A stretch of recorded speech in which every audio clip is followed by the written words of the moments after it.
السلام عليكم. فيديو النهاردة هنعمل فيه كفتة الحياتي بكل أسرارها وتكاتها وحركاتها، ازاي تطلع معانا كده طرية وفي نفس الوقت جوسي من جوه واخدة لون جميل جدا من بره. وطرق تشكيل سهلة وبسيطة جدا وكلها بحاجات في البيت ومش هنشتري من أي حاجة من بره.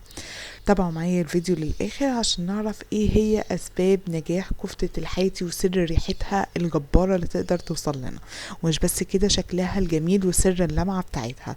تابعوا معايا الفيديو للآخر، متنسوش اللايك، متنسوش اللي بيشوفني لأول مرة يعمل اشتراك في القناة ويفعل زر الجرس على الكل، ويلا بينا نبدأ. كان عندي هنا نص كيلو من اللحمة المفرومة. اللحمة المفرومة يعني مش مخصوص للكفتة، تمام، مفرومة عادية جدا.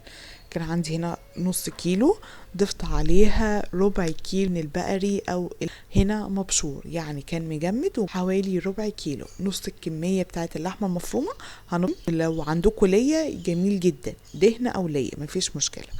هنا كان عندي بصلاية كبيرة كده برضو مفرومة او مبشورة، هنا تمام. ضفت حوالي نص كوباية من البقدونس، البقدونس الأوراق فقط مش العيدان، تمام. وهنا بياض بيضة، وكمان هضيف بقى معلقة ونص كده كبار من النشا.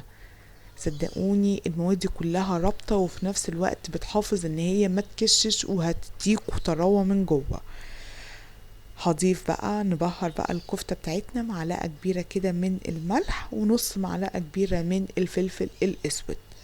مش هحتاج اي بهارات تاني، وخصوصا اللحمة اللي متابعني عارف انا ما بحبش ازود في بهاراتها. وكمان هحتاج نص كيس من البيكنج باودر، يعني بما يعادل نص معلقة كبيرة من البيكنج باودر بتاع الكيكة. ايوه، ده اللي هينفش الكيكة الكفتة قصدي، وهيحافظ على حجمها ومش هتكش. هتدعولي. هبتدي بقى بايدي كده هعجن كده كأنك بتعجني عجينة.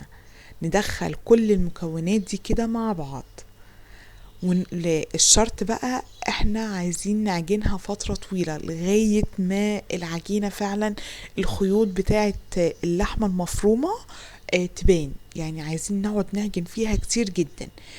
انا قعدت اعجن فيها قدامكم اهو بالمنظر ده، بس برضو كنت عايزة اتأكد ان هي بقت تمام وناعمة جدا. جبت الكبة بتاعتي وهبتدي احطها فيها جزء جزء، تمام. فاللي برضو ما عندهوش كبة يقدر يعمل العجينة دي كده، يعجن فيها كده كتير بحوالي مثلا 10 دقايق باستمرار. اللي ما عندهوش مثلا وقت ومش هيقدر يعملها، يفرمها في الكبة زي ما انا عملت الاتنين قدامكم. هنا جبت الكبة بتاعتي وابتديت احط جزء جزء وافرم فيها علشان تنعم جدا معايا.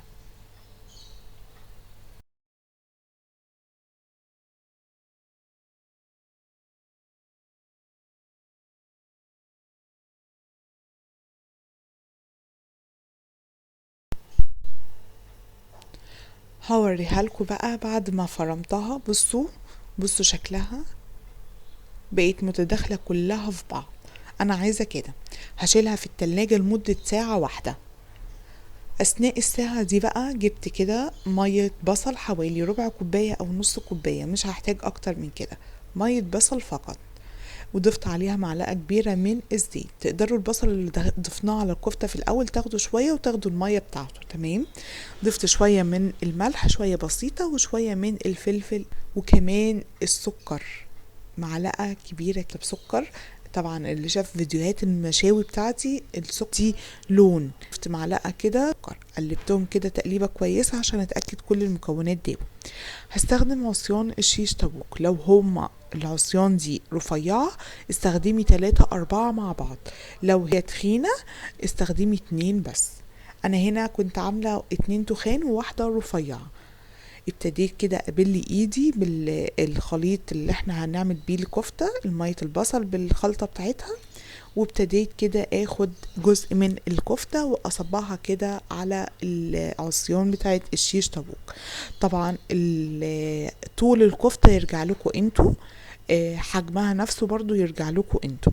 انا كان هنا بالنسبة لي الشكل كده تمام والحجم كده تمام، وبمسك كده ببل ايدي وامسح برضو على الكفتة بالمنظر ده. هي دي بقى سر اللمعة بتاعة الكفتة. نتأكد ان احنا لمعناها كويس، او تقدروا تعملوا الكمية كلها وتجيبوا الفرشة بتاعة المطبخ وتلمعوا بيها الكفتة في الاخر. هنعمل واحدة تاني قدامكم. العصيان بتاعة الشيش طاووق انا مش بلاها ولا مسحاها بزيت ولا اي حاجة، خدتها زي ما هي كده، بنبل ايدينا ونبتدي نصبعها كده. تمام. مرحلة ان انت تبلي ايدك بالخليط ده علشان الكفتة ما تلزقش من في ايديكي، وفي نفس الوقت بتديها اللمعة، والسكر هيديها اللون المكرمل بتاعها ده.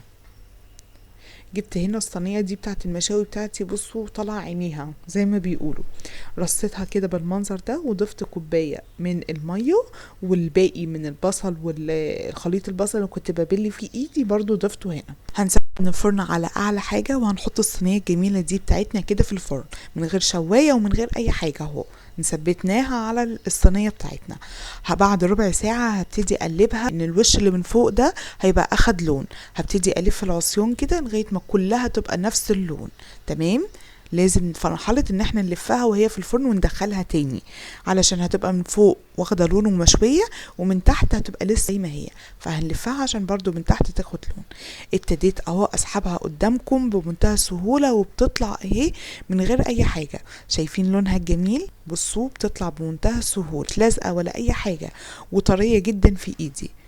هكون برضو هي اثناء ما كانت في الفرن ولعت فحمه كده، سبتها لغايه ما نسيتها اصلا وبقيت صغيره قوي. هضيف عليها بس نقطتين من الزيت، وبعد كده هغطيها بصينيه كبيره او بورقه فويل، بحيث ان هي تاخد نكهه المشويات بالمنظر ده. هنا بقى بعد ما سبتها، جبت طبق بقى فيه بقدونس كده، وابتديت ارص عليه الكفته بتاعتي. تقدروا تقدموها مع سلطه بابا غنوج، سلطه الطحينه، رز بقى عادي او رز مبهر او رز بسمتي، مفيش اي مشكله، ده تقديم يرجع لكم انتوا. بصوا جميلة جدا جدا جدا. كنت اتمنى فعلا ان اليوتيوب يوصل الريحة، توصل لكم الريحة، وهتعرفوا قد ايه فعلا انها رائعة وشهية جدا. بصوا لذيذة، وكنت كل شوية اقعد اهز فيها، فعلا عجباني جدا. وملاحظين ان هي فعلا اهي ما كشتش. اللون الجميل بتاعها بسبب اللمعة بسبب الزيت، وده بسبب السكر. متنسوش تقلبوها وانتوا بتعملوها في الفرن عشان تبقى كلها لون واحد. ده كان فيديو النهاردة، اتمنى يكون نال اعجابكم، واتمنى فعلا بذكركم الوصفة دي بمنتهى الصدق، وياريتكم تجربوها. لاحظوا اهي من جوه وجوسي جدا وطريه جدا، وفعلا في منتهى الجمال. اللي بيشوفني لاول مره منساش يعمل لايك للفيديو، واستنوني في فيديو وصفه جديده قريب ان شاء الله.